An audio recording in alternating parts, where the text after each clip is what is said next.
we are unhappy, it is usually because we think that happiness is the goal.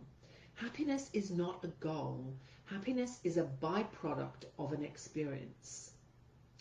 So, if we want to be happy, we have got to use the happiness equation. Yes, there's a happiness equation. And if you would like to let me know in the comments if this makes sense to you when I tell you, or if it kind of challenges the way you look at life, I'd like to know. So the equation for happiness is really simple. Happiness and reality, so happiness is equal to reality divided by expectations. So I am going to be unhappy if I want my partner to come home. I'm waiting for them to come home. They've run off with a girl who's 20 years younger than me. They're having children together. And so my expectation cannot be met. My reality is they've gone and they've committed to something else and they're not coming home. So my happiness is not going to happen because my happiness equals reality divided by my expectations. And it's not about expecting less. It's about having reality. If my expectation is they're going to come home and they're absolutely not, then I'm not going to get happy because my expectation is unrealistic. If my partner's had 4 affairs and my expectation is that I'm not going to get an STI, then my expectation is not accurate based on the data.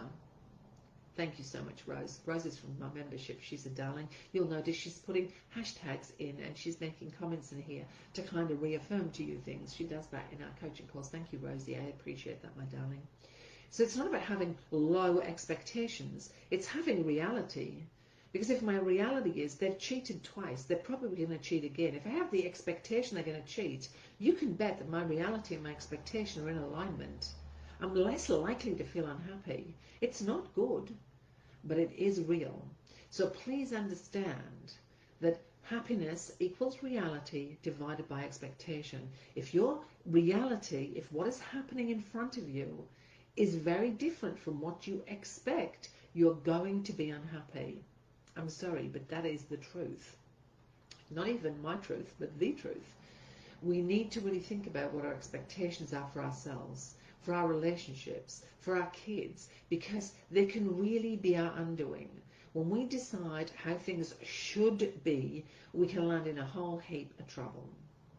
If our reality is lower than how we expect things to be, then we're likely to feel unhappy or discontented. It's therefore really important that our reality needs to be equal to and balanced to our expectations if we want to be happy and contented. The more our expectations are aligned with our reality and they're in balance with our reality, the sooner we're going to be happier and more content, more accepting, more peaceful. That's really important. People say, well, how do I accept, Debbie? Well, get your reality aligned with your expectations. And then you will feel like you can accept. It's when they're out of alignment with each other. So you have an expectation here, and your reality is here, and you are battling things. I don't want it like that. A woman, there was 2 comments in the video yesterday that just absolutely punched me in the chest.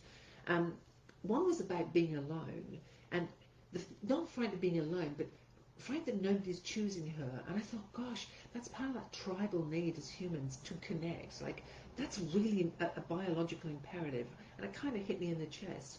And the other thing that I've read about is this, wrestling it to the ground. But it's so exhausting. I feel so exhausted. I'm drowning. And my response was, lie on your back and stop thrashing around. And that's what we do when we are not in alignment with expectation and reality, when we're not in a space of acceptance of what is. We are wrestling truth. And we're not accepting truth. I don't care. I want them back. I don't care that they're having an affair. I don't care that they've moved on. I don't care that, I don't care. I want them back. I want them back. I'm going to hang on for dear life, hoping that they'll come back. That is going to cause you so much pain because you are out of alignment. You're not accepting. We don't have to like it. We don't have to sit down and go, oh, this is good. We just have to accept that this is what it is. And the sooner we can do that, the sooner we can lay on our back. That position we were taught when we learned to swim, to just float on your back. It saves energy. Don't swim against the tide. Be where you are. Be where you are. And yeah, it's shit, but I'll tell you, if you're going to fight reality, you're going to get tired really quick. It's really important, if you want to make positive change in your life, to choose to look at your reality as it is and to lower your expectations to what they actually are. I'm not saying expect less than you deserve. That's not what I'm saying to you. I'm saying see things as they really, really are. If you are hoping for reconciliation with an ex and they've made it clear to you that they're not coming back, that expectation is not equal to your reality. Challenge it. Challenge it. You know, you can think, but I want them back. But the counter response to that is, I want them back, but they're not coming. I miss them, and I want them to come back to me. It's okay for me to miss them, but I have to understand they're not coming home. Those are painful things to say, but that's going to help you. Really important. Really, really, really important. Expecting relationships to be easy. Well, they're not easy. They're hard. They're really hard. There's a lot of pain in relationships. We have this false idea about them being simple and easy, and if we loved each other, there'd never be any tricks.